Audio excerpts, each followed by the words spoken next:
9장 19절부터 24절까지 말씀 제가 봉독을 하겠습니다. 로마서 9장 19절부터 24절까지입니다. 혹 네가 내게 말하기를 그러면 하나님이 어찌하여 허물하시느뇨 누가 그 뜻을 대적하느뇨 하리니 이 사람아 내가 네게 감히 하나님을 힐문하느뇨 지음을 받은 물건이 지은 자에게 어찌 나를 이같이 만들었느냐 말하겠느뇨 토기장이가 진흙 한 덩이로 하나는 귀 있을 그릇을 하나는 천 있을 그릇을 만드는 권위 없느냐 만일 하나님이 그 진노를 보이시고 그 능력을 알게 하고자 하사 멸하기로 준비된 진노의 그릇을 오래 참으심으로 관용하시고 또한 영광받기로 예비하신 바 긍휼의 그릇에 대하여 그 영광의 부요함을 알게 하고자 하셨을지라도 무슨 말 하리요 이 그릇은 우리니 곧 유대인 중에서뿐 아니라 이방인 중에서도 부르신 자니라. 아멘.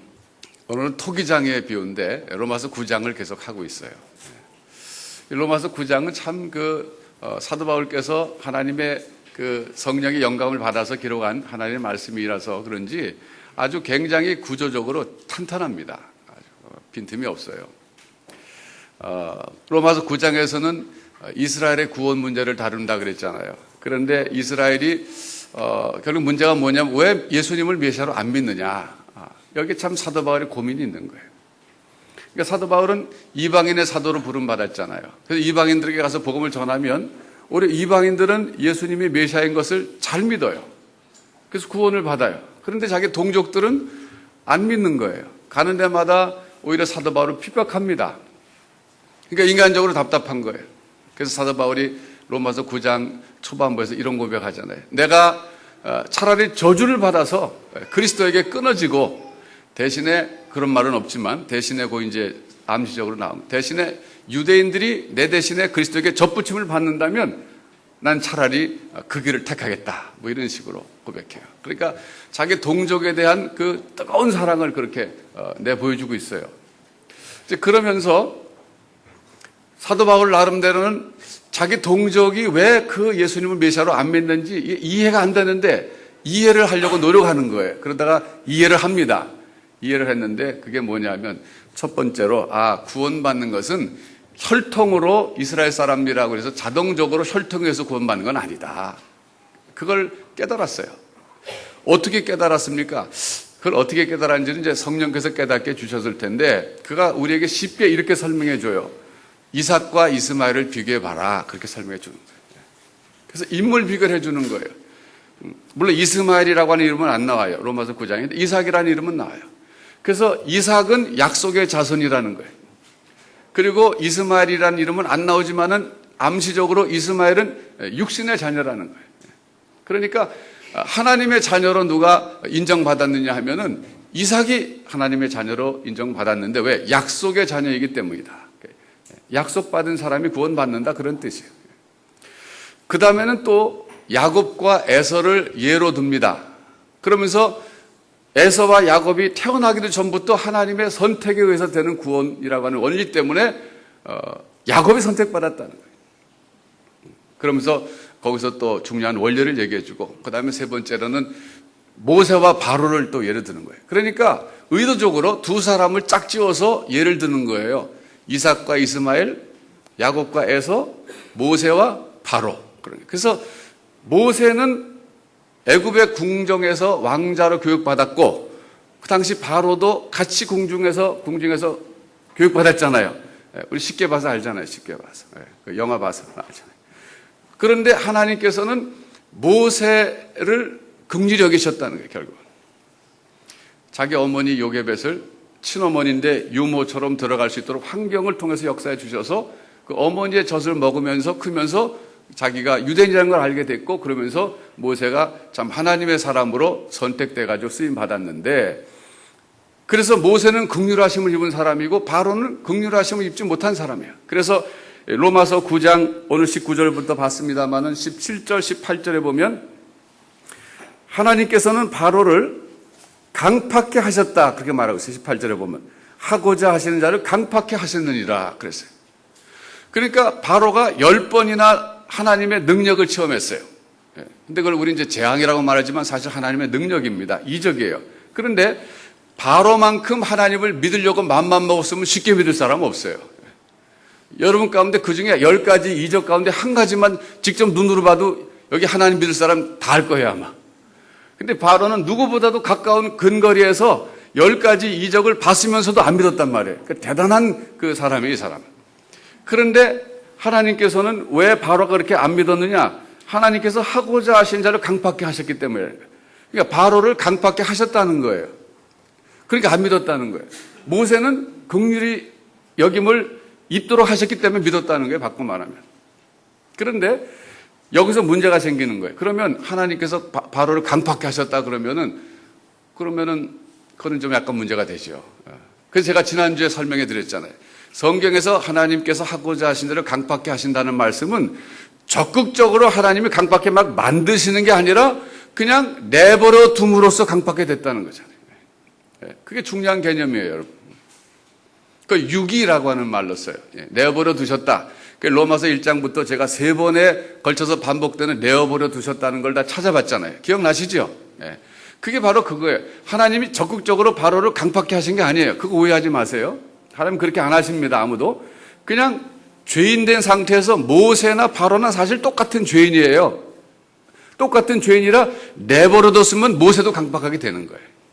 하나님이 붙잡아 주셨기 때문에 모세는 은혜를 입어서 긍휼하심을 입어서 하나님 믿게 된 거고, 바로는 그냥 내버려뒀기 때문에 강팍하게 된 거예요.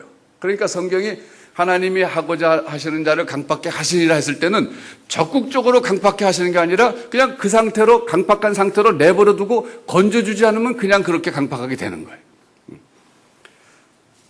이 점에 대해서 여러분 잘 이해하시기 바랍니다. 이해되셨죠?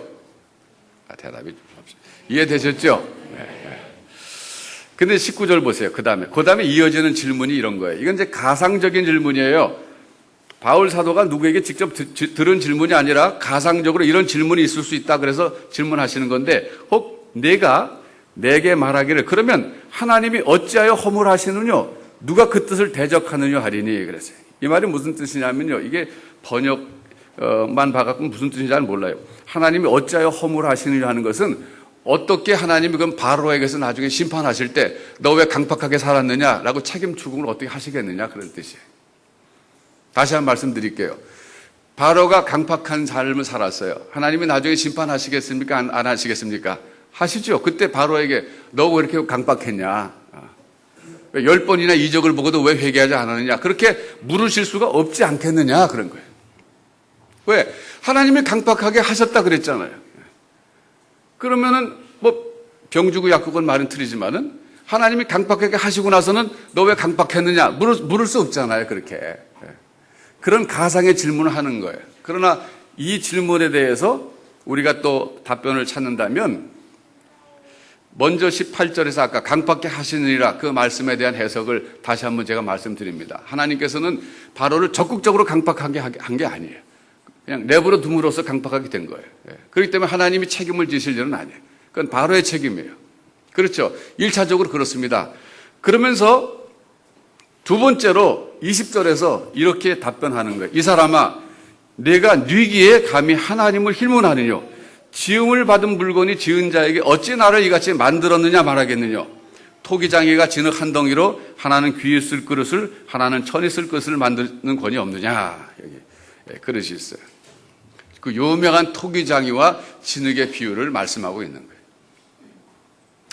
토기장이가 진흙 한 덩어리 가지고 하나는 고려 청자를 만들고 하나는 죄송합니다만 무슨 요강을 만들었다 그래요.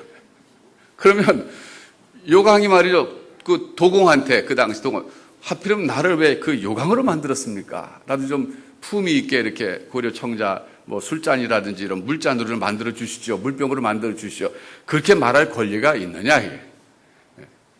그러니까 하나님께서 누구에게 긍휼을 베풀어 주시고 누구에게 긍휼을 베풀어 주시지 않고 그냥 그 상태로 내버려 두시는 거 유기란 말이에요. 그렇게 했다고 쳐도 그 유기의 입장에서 바로의 입장에서 모세가 아니라 그러면 하나님의 그 긍휼하심 입지 못한 그 사람 입장에서 나는 왜 그런 긍휼하게 여김을 입지 않게 하셨습니까? 라고 말할 수가 있겠느냐 이거예요. 피조물이. 말할 수 없지 않느냐 그런 얘기. 토기장이한테 토기가 말할 수 없는 것처럼 이렇게 토기장의 비유를 말씀한 거예요. 여러분 이해가 되십니까? 안 되십니까? 이해가 되죠? 이해가 되는데 조금 섭섭합니다. 하나님한테 조금 섭섭해요. 제가 섭섭하다는 게 아니에요. 저는 하나님의 긍휼하심 입었다는 확신이 있었기 때문에 섭섭하진 않는데 남 생각하니까 섭섭한 게 있어요. 그렇잖아요, 여러분. 우리 때는 특별히 이순신 장군 예를 많이 들었어요. 이 비슷해가지고. 이순신 장군은 우리 민족이 존경하는 분이잖아요. 그래서 우리 때 그거 얘기 많이 했어요. 그럼 하나님께서 그 이순신 장군은 어떻게 됐지? 또 이제 우리가 예를 든 인물 세종대왕. 세종대왕 그럼 어떻게 됐지?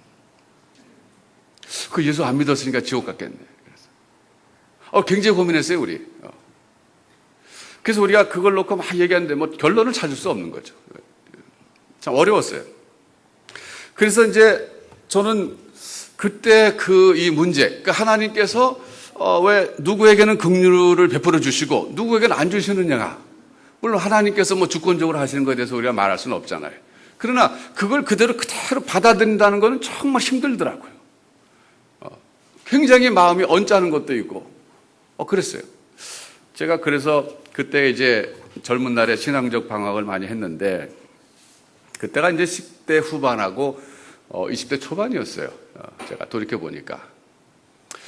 그때는 여러 가지 이유 때문에 제가 좀 신앙적으로 방황을 했어요. 이제 대학에 제가 들어갔어요. 73학번으로 들어갔는데, 벌써 72년도에 유신헌법이 이제 돼가지고서 그때 막 사회가 유신 독재가 있었고, 대학은 뭐 공부하는 게 아니라 맨날 데모만 하고, 그러니까 이제 사회적으로도 어둡고, 또 개인적으로는 제가 또 폐결핵으로 고통을 좀 당했어요. 폐병 걸려가지고. 그래서 갑자기 이게 폐병이 심해져가지고서 어느 날 제가 화장실 가서 속이 울컥해서 화장실 뛰어가고 이렇게 토했는데 보니까 핏덩어리가 막 훅 나오더라고요. 그러니까 막 놀랬죠. 이런 이제 죽는 거구나. 그런 생각이 들었어요. 이제 그때 제가 무슨 생각이 들었냐면, 하나님께서 나를 부르셔야 내가 죽는 거지, 내가 이 병 때문에 죽는 건 아니다. 그런 생각이 있었으면서도 문제는 뭐냐면, 그 하나님에 대해서 내가 이렇게 안겼다는 느낌이 없었어요. 하나님을 내가 정말 사랑하고 하나님 날 사랑하셔서 내가 하나님의 그 품에 안겨갖고 이렇게 편안하게 안식을 취하는 그런 느낌이 아니라 하나님께 내가 도전하고 대항하는 그런 시기였어요. 왜 그랬냐면, 하나님 너무하시는 거 아닙니까? 왜 누구는 택하고 누구는 버리고 하나님 마음대로 그렇게 사람을 창조해 놓고 이게 뭡니까? 이제 그때 당시에 제가 이제 소설도 좀 많이 읽었어요. 또 철학 서적도 보고, 그래서 이제 실존주의 철학자들, 뭐 실존주의 소설가들 책도 좀 읽었어요. 그래서 까뮤의 그 이방인 그런 거 있잖아요. 그런 거 좀 많이 읽었어요. 읽어본 사람 손 들어보세요. 청중 파악을 해야 되니까. 그래도 읽으신 분이 계셔서 감사합니다. 제가 요약해 드릴게요. 그 까미라고 하는 사람이 이제 29살 때 쓴 소설인데, 그때 1943년도에 썼대요. 그런데 그때 당시 이제 1차 세계대전이 끝나고 유럽에서 2차 세계대전까지 이제 끝나가는 중이었잖아요. 그러니까 그때 당시 유럽의 사회는 이제 소위 실존주의 그런 그 철학이나 이제 그런 그 사조가 유행했던 때인데, 왜냐하면 그 인간이 이제 던져진 존재다. 그런 거죠. 불안하고. 왜 그랬냐면 인간의 이성을 믿었었거든요. 19세기까지는. 그래서 인간은 이성적인 존재라 이 이성 가지고 세계 문제를 풀어갈 수 있다. 아주 희망에 차 있었는데 1차 세계대전이 뻥 터져버리니까 인간이 인간을 향해서 막 저렇게 막 죽이고 이런 모습을 보니까 유럽의 지성인들과 사람들이 인간 자신에 대해서 실망한 거예요. 도대체 인간을 믿을 수 있느냐, 인간이. 2차 세계대전이 일어났어요. 더 많은 사람이 죽었어요. 그러니까 도무지 인간을 믿을 수 없는 거예요. 인간의 이성 가지고는 뭐 세계 문제 해결 안 된다. 이 두 번의 세계 대전을 거치면서 유럽 사람들이 굉장히 그렇게 정신적으로 이제 자포자기 한 거예요. 그러면서 불안하게 되고, 그러면서 이제 삶의 부조리를 본 거죠. 왜 이렇게 세상이 합리적이지 못하냐, 부조리하게 돌아가느냐, 이런 문제 보고서는 문제의식을 느꼈는데, 까미가 이제 젊은이로서 그런 문제의식을 소설을 쓴 거예요. 이방인이라는 제목으로. 근데 글자 그대로 이방인이, 그 사회 속에 들어가지 못하는 이방인이 주인공이에요. 미르소라고 하는 이방인. 어머니가 돌아가셨는데 어머니는 양로원에 가 있었어요. 자기가 부양하지도 않았어요. 물론 돈도 못 벌었기 때문에 부양하지 못한다는 게 객관적으로 이해가 되지만 할 수도 있는 거였어요. 그러나 어머니 양로원에 보내고 자기는 혼자 살아요. 그러다가 부고장이 왔어요. 어머니 돌아가셨다. 그런데 가긴 가야 되겠는데 지금 어머니가 돌아가시는데 관심이 없어요. 어제 돌아가셨는지 그제 돌아가셨는지 별 관심이 없어요. 그래서 이제 할 수 없이 안 가면 안 되니까 휴가를 얻어서 갔어요. 가가지고 그 관에 어머니가 입관돼 있는데 관리하는 사람 보고 관리하는 사람이 이제 아들이 왔다니까 어머니 보시겠습니까? 그랬더니 안 보겠다 그랬어요. 왜? 관심이 없어서. 이 사람은 완전히 삶에 아무 관심이 없는 사람이에요. 그러니까 이 관리인은 깜짝 놀라는 거예요. 세상에 자기 어머니 마지막으로 입관했는데 한번 안 보겠다는 아들도 다 있네. 그러다가 오히려 거꾸로 이해하는 거. 얼마나 슬프면 안 보려고 그럴까. 그래서 이해해줘요. 그 잘못 이해한 거지. 이 사람 관심이 없어서 안 본 거예요. 그리고 이제 그 다음에 와요. 장례식 끝나고 와요. 그 뭐 어머니 친구들이 와서 우는데도 저 사람들이 왜 우는가 아무 관심도 없어요. 그리고 와요. 그리고 이제 와가지고서는 또 자기 애인이랑 또 바닷가 가서 또 수영하고 놉니다. 휴가 갖고 놀아요. 그러다가 그 다음에 사건이 계속 이어지는데 자기 친구 레이몽이라는 친구랑 바닷가 갔다가 알제리를 배경으로 했다 그래요. 바닷가에서 아랍 사람을 죽이잖아요. 총으로. 레이몽하고 아랍 사람이 서로 싸웠어요. 그런데 자기는 직접 싸운 것도 아닌데 자기 친구하고 싸우는 걸 보다가 그 아랍 사람이 칼을 들고 오는 걸 보고서는 총이 있었는데 총을 가지고 쐈어요. 그래서 죽였어요. 재판이 열렸어요. 재판이 열려서 재판장이 물어봤어요. 왜 죽였습니까? 왜 총을 쐈습니까? 그랬더니 이렇게 대답했어요. 상식적으로 대답하면 이렇게 대답해야죠. 내 친구가 나를 칼 가지고 아랍 사람이 위협하니까 내가 쐈습니다. 그래야 되는데 그게 아니고 너무 햇빛이 강렬해갖고 그래서 내가 그냥 쐈습니다. 이렇게 대답했어요. 그래, 이 사람은 이상한 사람이에요. 그 사회에서 볼 때는. 근데 그렇게 해서 결국은 이제 사형언도 받고 이제 죽기를 기다리는 게 끝이에요. 그게. 근데 그걸 통해서 까뮤가 뭘 말해주려고 그러냐면 그만큼 이 부조리한 사회 속에서 한 젊은이가 아무 희망도 없고 그리고 이 세상 자체가 부조리하기 때문에 이걸 받아들일 수도 없고 거부할 수도 없는데 차라리 거부함으로써 자기의 실존, 존재의 의미를 깨닫는다. 이런 목적으로 썼다는 거예요. 정말 그런 목적으로 썼는지 잘 모르겠어요, 저는. 어쨌든 제가 느낀 건 뭐냐면 그 당시에 제가 10대 후반과 20대 초반에 그때 그 메르소라는 젊은이의 그 의식 세계를 제가 이해할 수 있었다는 거예요. 그래, 정말 부조리하다, 세상은. 유신 독재가 있었고 개인적으로 병이 있었고 그리고 전 하나님이 정말 무자비한 독재자라는 생각을 했었어요. 하나님 살아계신 건 제가 부인할 수가 없었어요. 제가 여러 번 말씀드렸지만 12살 때 산에 올라가서 혼자 숲속에서 기도하는데 엄청난 힘이 저를 사로잡아가지고 저를 막 회개시키는데 막 눈물 흘리고 콧물 흘리고 그렇게 많이 회개를 했어요.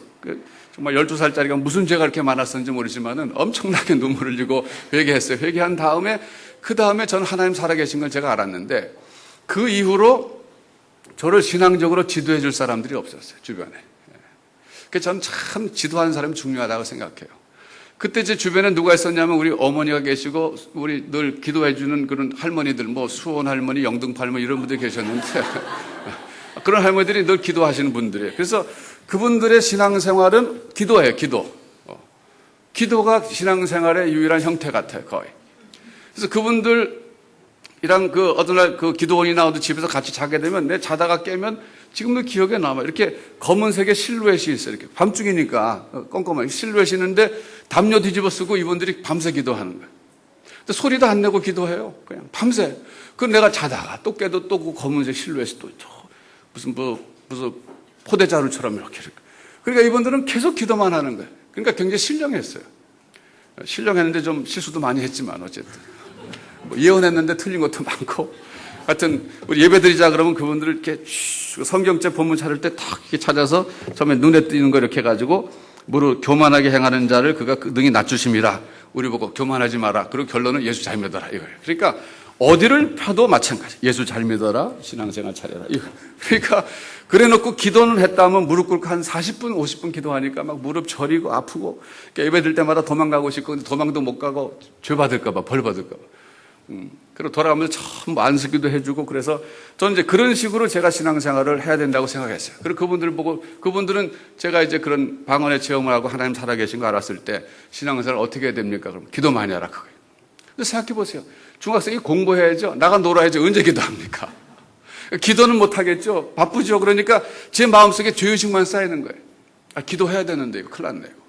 기도해야 되는데 하나님 벌 받겠다. 이거 야단 맞겠다. 혼나겠다. 뭐 이러면서 자꾸 죄의식만 쌓이는 거예요. 그런데 다시 사춘기니까 사춘기 시절에 소년이 겪는 갈등들이 있잖아요. 성적인 욕구 같은 거 이런 거. 그걸 누가 좀 잘 가르쳐줬으면 좋은데 아무도 안 가르쳐주고.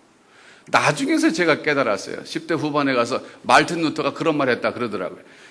공중에 새가 내 머리 위에 날아가게 하는 것은 내가 금할 수 없다. 그러나 그 새가 내 머리에 둥지를 트는 건 내가 금할 수 있다.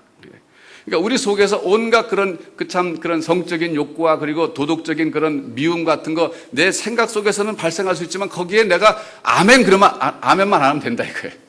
동의만 하지 않으면 된다 이거예요. 생각 속에서 일어나는 건 새가 내 머리에 공중에 날아다니는 것처럼 막 날아다니는데 그것이 내 머리에 앉아서 둥지를 치도록 그것만 하지 못하게 쫓아오면 된다 이거예요. 그런 생각들에 대해서 내가 동의만 하지 않으면 된다 이거예요. 그거를 나중에 말틴 루터가 했다는 얘기를 제가 듣고서는 야 역시 스승은 스승이다 이런 사람. 그때 깨달았어요. 그러니까 그런 식의 모든 갈등 시기 속에서 저는 참 제가 아주 어려운 시절을 보냈어요. 아무 의욕이 없었어요. 공부에 대한 의욕도 없고. 그리고 제가 지난번에 말씀드렸지만 중고등학교 때 제가 한성중고등학교 다녔는데 우열반이 있었는데 저는 한 번도 우반에 들어가지 못하고 계속 열반에서만 있었는데 저는 우반은 우수한 학생들이고 열반은 열심히 공부하는 학생들인 줄 알았어요. 그랬더니 그게 아니라 열등한 바닥에서 열반을 썼더라고요. 굉장히 요즘 같으면 우리 고속감이에요. 그런 용어 썼다는 거예요. 선생님들이. 어쨌든 그러니까 제가 별로 그렇게 공부에 의욕도 없고 그러면서 하나님께서 저는 이상하게 그 영적인 세계에 빨리 이렇게 익스포즈 시키시고 그리고 자꾸 그걸 가지고 제가 문제를 이렇게 느끼게 하셨어요. 굉장히. 어느 정도로 제가 무기력했는가? 제가 언제 한 번은 경포대 해수욕장 그 바닷가에 텐트를 치고 한 달을 산 적이 있어요. 그때쯤. 근데 그때도 제가 하나님이 그리워갖고 내가 좀 하나님에게 돌아가고 싶은데 못 돌아가요. 싫어요. 하나님이 너무 그 잔인한 독재자 같아. 토기장이로서 자기 마음대로 막 빚어놓고 말이죠. 뭐 은혜 베풀 사람 은혜 베풀고 안 줄 사람 안 주고. 그래서 제가 그때는 막 마음이 독해져가지고 나는 절대 하나님 난 믿지 않습니다. 내 삶에 관계하지 마시고 딴 사람들 돌보시든가 말든가 알아서 하시고 나는 내버려 두라고. 내 살다 죽을 테니까. 난 지옥 가도 좋다고. 제가 막 그랬어요. 그렇게. 그랬는데 그래도 내 마음속에 영적인 그리움이 있는 거예요. 하나님 만나고 싶어요. 만났는데 다시 만나고 싶어요. 어떤 하나님으로? 정말 나를 사랑하시는 하나님으로 만나고 싶은 거예요. 그러니까 무서운 하나님이 아니라 정말 나를 사랑하시고 나를 이해하시는 그런 하나님을 만나고 싶은 거예요. 그래서 이제 그 경포도에 가서 한 달 동안 지냈는데도 뭐 재미도 없어요. 삶이 재미도 없고. 그런데 제가 얼마나 참 무기력하고 힘이 없었으면 이랬습니다. 거기 경포대는 동해 바닷가니까 아침에 동해에서 해 뜨는 거 맨날 볼 수 있잖아요. 일출 볼 수 있어요. 일출. 근데 제가 한 달 동안을 바로 바닷가에서 텐트 치고 잤는데 단 한 번도 일출을 본 적이 없어요. 뭔 일을 하겠어요? 아무 의욕이 없어요. 일어날 이유가 없는 거예요. 별로. 인생을 사는데 일어날 이유가 없는 거예요. 그러니까 무의미 때문에 그래요. 무의미. 이렇게 인생이 허무할 수가 있을까? 내가 도대체 뭘 해야 되는지도 모르겠고 인생을 살면서 인생이 뭔지도 모르겠어요. 도대체 인생이 뭐냐? 어떻게 살아야 되는가? 그건 두 번째 문제고 도대체 인생이 뭐냐? 그 인생. 왜 사람은 여기 태어나갖고 이렇게 살아가야 되느냐? 그러면서 까뮤의 이방인 같은 그런 소설에 영향을 받고 실존주의 철학자들의 영향을 받고 또 제가 또 키에르케고르의 책도 좀 많이 읽었어요. 근데 솔직히 키에르케고르 책을 읽는데 말이죠. 세상에 제가 숨이 턱턱 막혔던 기억이 나죠. 왜? 너무 이해가 안 돼서. 이해가 안 되더라고. 이해가 안 돼. 아무리 이해하려고 해도 무슨 말인지를 이해가 안 되는 말. 제가 내가 그때 처음 봤어. 개념이 어려워갖고. 그런 걸 그래도 또 끙끙대고 읽다 보니까 좀 이해가 되는데 이 불안이라는 걸 그렇게 있죠. 불안. 불안은 죽음에 이르는 병이다. 근데 그게 오히려 하나님을 만나게 하는 거죠. 그는 유실론적 실존주의자였잖아요. 그런데 이 키에르케고르가 굉장히 우울증이 있었던 사람이에요. 근데 이제 그 사람의 이제 배경을 보면 그 아버지가 우울증이 있었던 사람이에요. 아버지가 우울증이 있었고 어머니는 명랑한 사람이었어요. 나이 차이도 많았대요. 그런데 자기가 이제 자기 인생에 이제 분석한 거예요, 이 사람이. 자기에게 왜 우울증이 있는가 하면 아버지의 우울증이 자기에게 왔다는 거예요. 그 아버지가 왜 우울했느냐? 아버지가 청년 시절에 너무 배고프고 춥고 가난했던 시절에 들판에 나가가지고서 언덕에 올라갔대요. 하루날 밤에는. 그래갖고서는 하늘을 향해서 하나님을 막 저주했대. 내 인생을 이렇게까지 비참하게 만든 당신은 저주받아라 그러고, 내 인생을 왜 이렇게 어둡게 만들고 먹을 것도 안 주고 배고프게 만들고 이러면서 막 하나님을 저주했다는 거예요. 자기 아버지가. 그런데 아버지가 청년 시절이었죠. 그런데 그 아버지는 평생 동안 그것 때문에 죄의식에 시달렸대요. 불안했대. 그때 사죄의 확신을 가르쳐줬어야 되는데. 참 중요한 거예요, 그런 게. 그러니까 유럽 교회가 성경을 몰랐던 거예요, 그 당시. 그러니까 유럽 사람들은 기독교 밖으로 나가 살 수가 없었어요. 그 안에 기독교 공동체예요. 거기 캐토릭 아니면 천주교, 개신교이기 때문에. 그러니까 사람들이 하나님에 대한 건 다 알아요.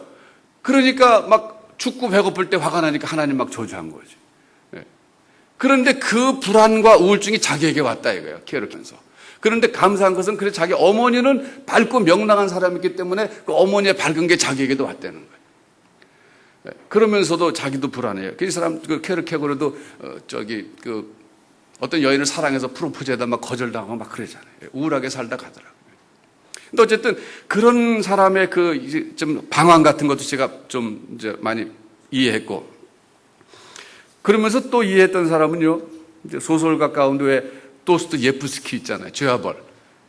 죄와벌이라는 그 소설은 또 이렇게 두꺼운 건데 우리 때는 사실 그거 안 읽으면 좀 무식하다고 평가받았어요. 그런 거 좀 몇 권 읽어야 그래도 대화할 때 이렇게 너도 책 좀 읽었구나 이렇게 되는데 요즘은 무슨 스타크래프트 게임 해야 서로 대화가 되나 봐요. 근데 우리 땐 그래도 그런 거 키에르케고르 얘기도 좀 하고 사르트르 얘기도 하고 이래야 좀 그래도 너도 좀 교양비가 있다 이랬지. 근데 요즘 상당히 달라진 것 같아요, 이제. 근데 이렇게 두꺼운 죄와벌을 제가 읽었는데 그 주인공이 그 라스콜리니코프잖아요. 예. 근데 이 사람이 젊은 대학생이에요. 그런데 전당포 노파를 죽였어요. 왜 죽였냐면 그 외모도 볼품없고 돈만 많은 사람 살 가치가 없다고 생각한 거예요. 그 사람을 죽였어요. 자기는 죽일 때는 떳떳하게 죽였어요. 저 사람 살 가치가 없다 이게.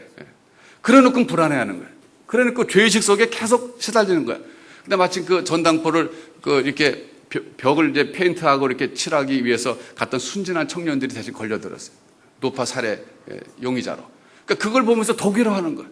저 사람들은 죄가 없는 거 자기가 누구보다 잘 아는데 자기가 죽였는데, 그래 놓고는 죽일 때는 저 노파는 살 가치가 없다. 자기가 마치 심판주처럼 죽여놓고는 그 다음에 죄의식에 사로잡혀서 계속 고민하는 거예요. 여러분, 사실은요, 저도 그 죄의식에 굉장히 많이 시달렸어요. 내가 하나님 앞에 기도해야 되는데, 하나님 나에게 특별한 은혜를 주셨는데 나는 기도해야 될 사람인데 기도도 못하겠고, 또 젊은 날의 그런 방황들 이런 것들 전부 복합적으로 해갖고서는 제가 하나님 앞에 굉장히 죄의식에 시달렸었어요. 근데 여러분, 이 죄의식이라고 하는 것이 너무 지나쳐도 안 되지만 너무 없어도 안 됩니다. 제가 생각할 땐 그래요. 너무 지나쳐도 문제예요. 너무 없어도 문제예요. 그런데 마르틴 루터가 특별히 죄의식이 강한 사람이었어요. 그래서 이분이 자기 죄의식 때문에 이 죄로부터 벗어나고 싶어서 여러 가지 방법을 시도했던 거예요. 금욕주의, 금식하고 자기 고행하고 그랬어요. 또 신비주의에도 빠져봤어요. 신비주의에 빠져봐서, 신비주의라고 하는 것은 물방울이 하늘에서 떨어져서 빗방울이 돼가지고 떨어져서 조금만 개울물을 만들고 개울물이 냇가가 되고 냇가가 흘러서 강이 되고 강이 바다에 들어가서 바다와 합해이 됐을 때 합일한다는 거. 합일. 물방울이 바다에 들어가서 하나가 된다. 합일됐을 때 신과 인간이 합일된다. 이것이 신비주의예요. 그래서 신비주의 계통의 기독교인들은 뭘 추구하냐면 영적인 체험과 그런 방법을 통해서 신과 하나 되기 위해서 노력하는 거예요. 근데 마르틴 루터가 그걸 해봤어요. 해보고 나서 내린 결론은 뭐냐면, 나 같은 죄인이 거룩하신 하나님과 어떻게 하나가 될 수 있느냐. 이건 아니다. 합일은 아니다. 성경은 연합을 말하지 합일을 말하지는 않아요. 우리가 그리스도와 연합됐다 그러는 거예요. 연합은 하나가 아닙니다. 둘이면서 합쳐졌다는 뜻이에요. 합일은 둘이 합쳐져서 하나가 됐다 그런 뜻이에요. 그러니까 신비주의 계통에서는 합일을 추구해요. 그건 잘못된 거예요. 거기서도 아니라는 걸 깨닫고, 그러고 나서 이제 시편 20편을 연구했잖아요. 탑속에서. 어거스틴 수도원의 탑속에서 마르틴 루터가 성경을 연구하다가 22편 1절에 시편, 나의 하나님 어찌해 나를 버리셨나이까. 이 말씀을 연구하다가 탁 무릎을 치고 말이죠. 은혜 받았다는 거 아닙니까? 왜? 나만 버림받은 줄 알았는데 또 버림받은 사람이 있어서 다행이다 그랬어요. 그러고서 생각해 보니까 아니 이분은 예수님이란 말이에요. 십자가상에서 예수님이 그러셨잖아요. 나의 하나님 어찌하여 나를 버리셨나이까. 예. 나는 죄인이라서 말틴 루터 나는 죄인이라서 버림받는 게 마땅하지만 예수님은 왜 버림받았단 말이냐. 하나님의 아들 죄 없으신 분이 그때 섬광처럼 스쳐가는 깨달음이 있었던 거예요. 예수님이 죄 없으신 분이 돌아가신 것은 나의 죄 때문에 돌아가신 것이다. 거기서 복음의 재발견이 이루어진 거예요. 그래서 말틴 루터는 그때 깨달은 거예요. 아, 주님께서 나를 위해서 돌아가셔서 내가 멸망받아야 되는데 주님이 대신 죽어주셨기 때문에 내가 이제 용서받을 길이 열렸구나. 그리고서 용서받는 길을 찾아냈고 복음을 찾아낸 거예요, 다시. 그러면서 예수 믿게 된 거예요. 사실은요, 이 죄의식이라고 하는 것이 우리에겐 다 어느 정도 있어요. 그런데 그거를 적당히 묻어놓고 사는 건 참 나쁩니다. 그걸 용서받아야 되는 거예요. 하나님 앞에 갖고 나가서 용서를 받아야 되는 거예요. 이 서양 사람들은 예수를 안 믿어도 기독교적인 영향을 많이 받아서 이런 죄의식에 대해서 기독교인이 아니고 이런 사람인데도 생각하는 사람이 많아요. 그 중에 한 사람이 프로이드의 제자 가운데 어떤 한 사람이에요. 프로이드는 정신분석학자잖아요.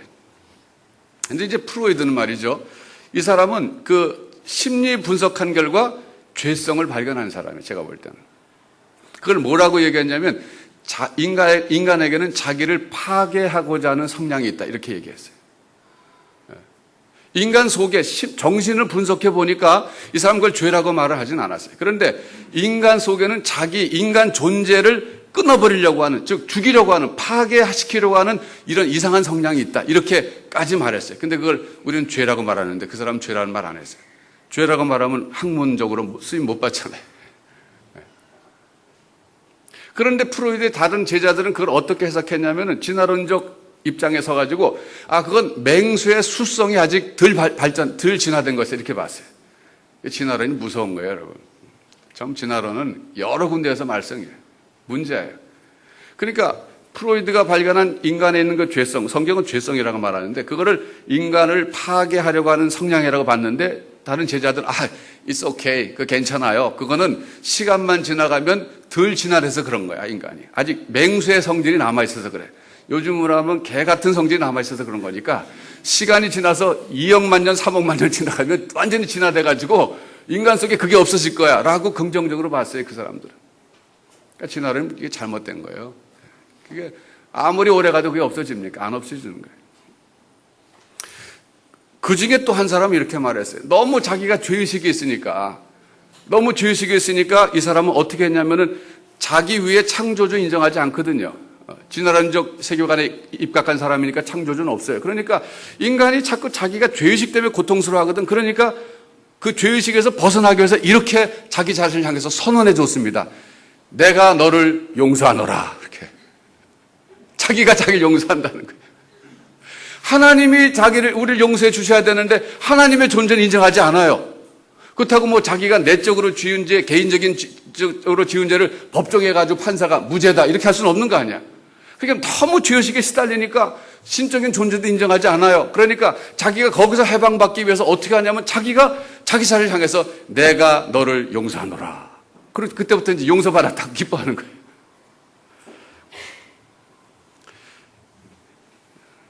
저는 그 정도는 아니었지만 상당히 죄의식에 시달렸어요. 하나님께 가까이 가고 싶었어요. 그랬는데 제가 한 번은 우리 매형이 방주교회 이제 지금 은퇴하셨지만 이제 권정범 목사님 저희 매형이신데 이분이 금식 기도를 40일 하시고 산에서 내려오셨어요. 제가 이제 찾아갔어요. 찾아가서 이제 안부를 묻는 거죠. 잘 하셨습니까? 그리고 찾아갔는데 가보니까 뭐 40일 사람 금식 가보니까 다 없습니다. 이게 다 이렇게 빠져요. 그런데 이분이 이제 참 하나님 은혜를 잘 마치시고 대화를 저랑 하셨는데 제가 물어봤어요. 하나님의 사랑에 대해서. 그때 이분이 그냥 기운도 없어갖고 조그만 말로 조금 얘기해 주시는 거예요. 차근차근. 하나님께서 예수님을 십자가에 보내셔서 우리를 대신 죽게 하시고 용서해 주셨다. 이 얘기를 제가 수도 없이 많이 들었는데 그 얘기를 평범하게 해주시는데 그때는 제게 그게 막 천둥 벼락같이 들리더라고요. 엄청나게 제게 그 말씀이 크게 들리면서 그때서 제가 복음을 깨달았어요. 그렇다. 그래서 제가 그때 그분 앞에서는 제가 울 수 없어갖고, 이제 교회, 그 근처 제가 교회 가서 대성 통곡하면서 울었어요. 하나님, 제가 정말 잘못했습니다. 저는 정말 하나님이 사랑의 하나님이라는 거 그렇게 알고 싶었고, 토기장이의 비유 속에서 나타난 하나님은 자기 마음대로 하시는 하나님이라 그냥 제가 반항했었던 거거든요. 그러나 그 여러 번 들었다가도 제대로 깨닫지 못했던 그 복음을 예수님께서 나를 위해서 죽으셨는데 그분이 바로 하나님이 보내신 사람이에요. 하나님이 나를 얼마나 사랑하시냐면 자기 아들을 대신 죽이실 만큼 사랑하신다는 거예요. 그러니까 저는 one thing I know예요, 정말로. 다른 건 잘 모르겠다. 하나님께서 왜 누구를 긍휼히 여기시고 누구를 긍휼히 여겨주지 않는지 난 잘 모르겠지만 내가 분명히 이제 아는 것은 하나님은 사랑의 하나님이라는 거예요. 하나님은 자기 아들을 나를 위해서 희생시키실 만큼 나를 그렇게 사랑하시는 하나님이시다. 그러면 내가 그분을 신뢰하지 못할 이유가 어디 있겠는가. 그래서 제가 대성통곡하면서 손을 들고 나주를 멀리 떠났다 이제 돌아갑니다. 그럼 제가 돌아갔어요. 그리고 제가 그때 주님, 제가 이제는 이 복음을 위해서 살겠습니다. 그럼 제가 헌신했어요. 그랬더니 많은 의문이 깨달아지더군요. 제가 또 깨닫지 못했던 게 이런 게 있었어요. 소율이 문답 가운데, 웨스트민스터 신앙고에서 소율이 문답 가운데 제 1문 1답이 있어요. 사람의 제일 되는 목적이 무엇입니까? 이건 이런 말이에요. 인생의 목적이 뭡니까? 이런 거예요. 인생을 어떻게 살아야 됩니까? 그런 질문이에요. 그 질문에 대해서 답은 하나님을 영화롭게 하며 영원토록 그를 즐거워하는 것입니다. 이런 답이에요. 제가 그 말에 걸렸었어요, 처음에는. 하나님을 영화롭게 하며, 그럼 우리가 뭐 기쁨 종가? 뭐 이렇게. 왜 창조해놓고 또 기뻐하게 이렇게 하나님 뭐 이렇게 영광 돌리라 그래. 자기가 자기를 위해서 만들어 놓고, 자, 나를 위해서 기쁘게 나를 영광 돌려라. 이거 마음에 안 들잖아요. 그렇잖아요, 여러분. 마음에 들어요? 마음에 안 들잖아요. 그래서 제가 그것 때문에 막 고민했었는데 그 의미를 제대로 깨달았어요. 그게 그런 게 아니에요. 그 다음에 영원토록 그를 즐거워하는 것이니라. 영원토록 그를 즐겁게 하는 것이다. 그러면 기쁨 주어요. 그런데 그게 아니라 영원토록 그를 즐거워하는 것이. 하나님이 계시기 때문에 즐거운 거예요. 하나님을 기쁘시게 해드린 게 아니라 내가 기뻐하라 이거예요. 내가 기뻐하는 인생을 살라 그겁니다. 얼마나 하나님 인격적이십니까?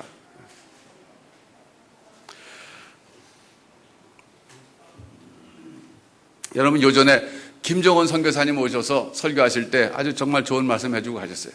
하나님을 영화롭게 하는 방법은 내가 fully alive 하는 것이다. 내가 나로서 충분히 사는 것이다. 그랬어요. 그걸 세상 사람들은 자아실현이라는 말을 써요.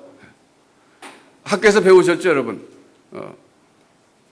자아실현이라는 말. 자아실현은 뭐예요? 자기에게 있는 잠재 능력이 충분히 개발돼가지고 그거 가지고 사회 봉사하는 인생 사는 게 자아실현이란 말이에요.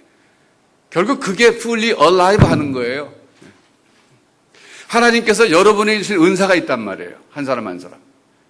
그 역할이 있단 말이에요. 그거를 이 세상에서 여러분에게 주신 탤런트 또 그 은사를 충분히 개발해가지고 그것 가지고 여러분이 있어야 될 곳에서 자기 역할을 하며 사는 것 자체가 fully alive 하는 것이고 그것이 바로 하나님을 영화롭게 하는 것이에요. 마치 태양이 하늘에 떠서 자기 길을 운행함으로써 뭐 다른 거 안 해도 괜찮아요. 태양이 있어야 될 자리에 있음으로써 어떻게 저런 큰 별이 하늘에 떠 있을 수가 있을까? 저걸 만드신 하나님 정말 위대하시네. 태양은 자기 역할을 함으로써 하나님을 영화롭게 하는 거예요. 제가 소나무를 좋아하는데 소나무 500년 된 소나무, 600년 된 소나무가 산속에서 참 그 자기 자태를 뽐내고 있을 때 제가 볼 때 정말 하나님 위대하시다. 그러거든요. 그러면 그 소나무는 fully alive 하는 것 자체를 통해서 하나님을 영화롭게 하는 거예요. 도덕적인 존재인 저와 여러분 마찬가지예요. 그러니까 그런 무생물들, 태양이라든지 소나무라는 것은 무생물, 비인격적인 존재니까 하나님이 있으라고 하는 곳에 있는 거예요, 그냥. 태양이 어느 날 뚝 떨어져 봐요. 큰일 나잖아요, 그건. 안 되잖아요.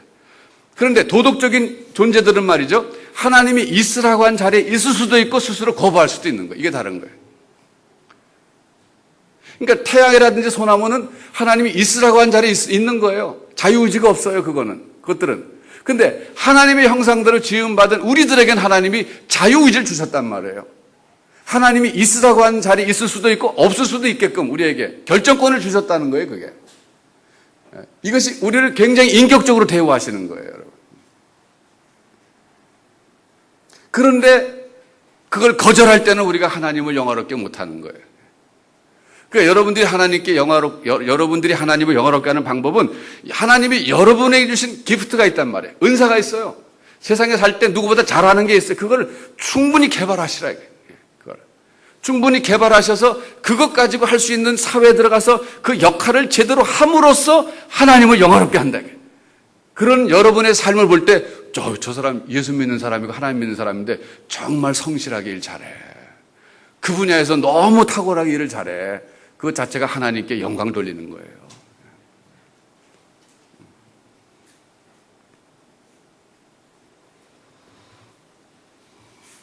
여러분, 저는 20대 때 성경 읽다가 하나님이 토기장이라고 했을 때는 굉장히 불만스러웠어요.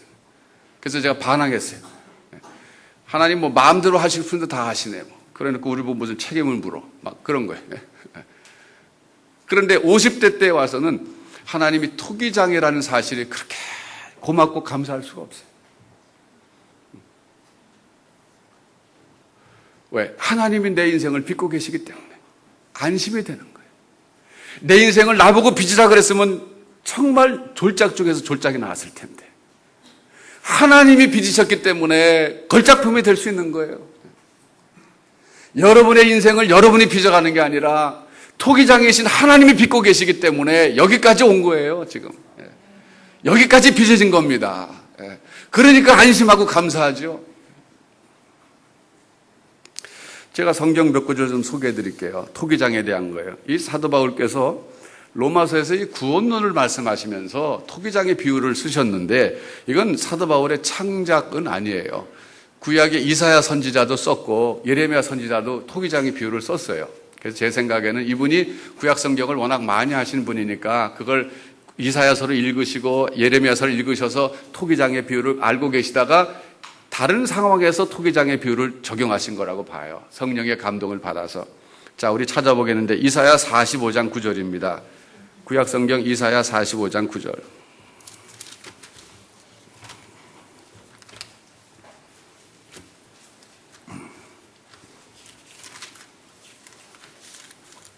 이사야 45장 9절. 1023페이지예요. 질그릇 조각 중 한 조각 같은 자가 자기를 지으신 자로 더불어 다툴진대 화 있을진도 진흙이 토기장이를 대하여 너는 무엇을 만드느냐 할 수 있겠으며 너의 만든 것이 너를 가리켜 그는 손이 없다 할 수 있겠느냐. 여기 진흙이 토기장이를 대하여 너는 무엇을 만드느냐 할 수 없지 않느냐. 이럴 때 나왔고 이사야 30장 14절.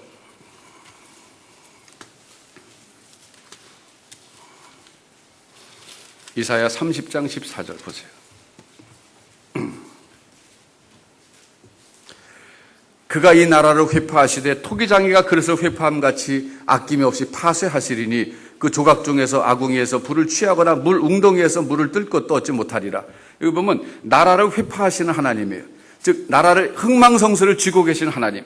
어떤 나라를 일으키기도 하시고 어떤 나라를 피하기도 하시는 그 하나님은 마치 토기장이가 그릇을 회파함같이 그렇게 하실 수 있는 분이라는 거예요. 하나님이 세상을 다스리시는 주권자라는 것을 강조하고 있습니다. 이사야 41장 25절 찾아보겠어요. 이사야 41장 25절.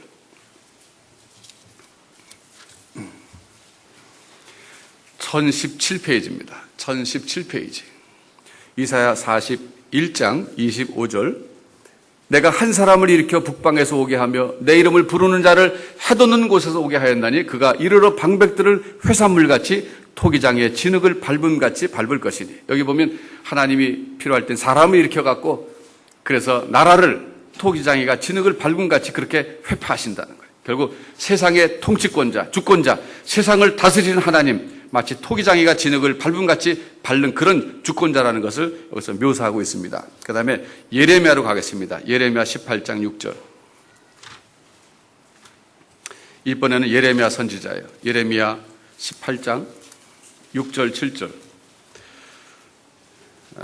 1079페이지 예레미야 18장 6절과 7절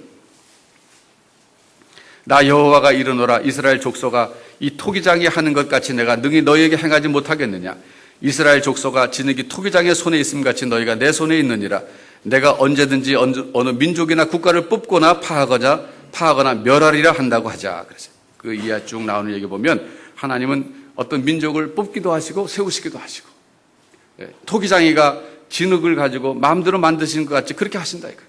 그래서 종합해서 말씀드리면 이사야 선지자하고 예레미야 선지자는 하나님을 토기장으로 묘사하는데 그때 그 하나님은 어떤 분이냐 세상 나라를 세우시기도 하시고 멸하시기도 하신 주권자로서의 하나님을 묘사하는데 토기장의 비유를 쓰셨어요. 그런가 하면 로마서 9장에서는 하나님을 사도 바울이 토기장으로 묘사하셨는데 그때는 세상을 파하고 세하고 이게 아니라 개인을 구원하시고 구원 안 하시고 하는 그런 구원 문제에 있어서 주권자이신 하나님을 묘사하는데 토기장의 비유로 쓰고 있습니다. 제가 결론적으로 성경 한 구절만 더 소개해 드리겠어요. 이사야 64장 8절입니다. 이사야 64장 8절.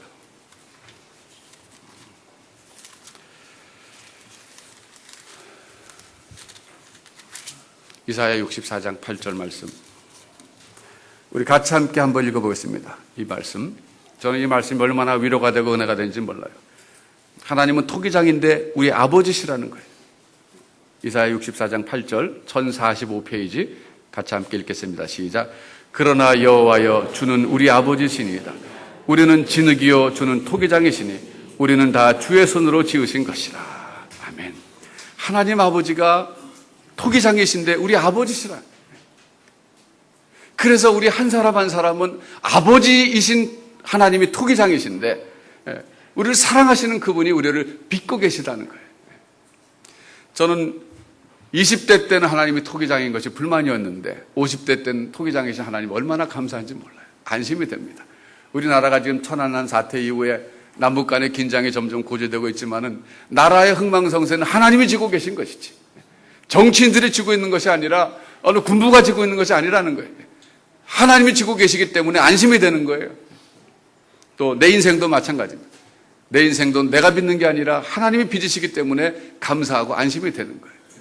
여러분, 여러분의 인생이 하나님 아버지께서 토기장이로서 빚고 계시다는 사실을 확신하시기 바랍니다.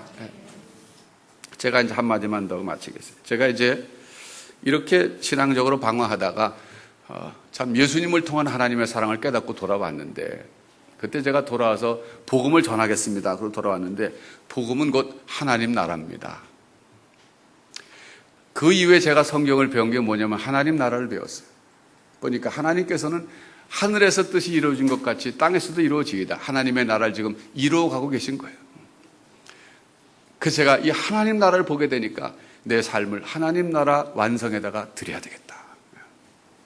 내 당대에 하나님의 나라가 완성 안 될 수 있어요. 저는 그래서 상관없어요. 다만 하나님께서 나를 이 세상에 살려두시고 부리시는 한 나는 이 땅에 하나님의 나라가 이루어지는 그 일을 위해서 나의 탤런트를 쓰고 나의 기프트를 쓰고 내게 주신 걸 내가 쓰겠다. 그러면서 제가 인생을 살아가고 있어요.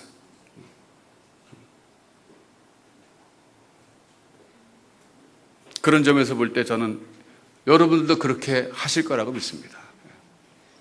인생의 의미가 뭔가.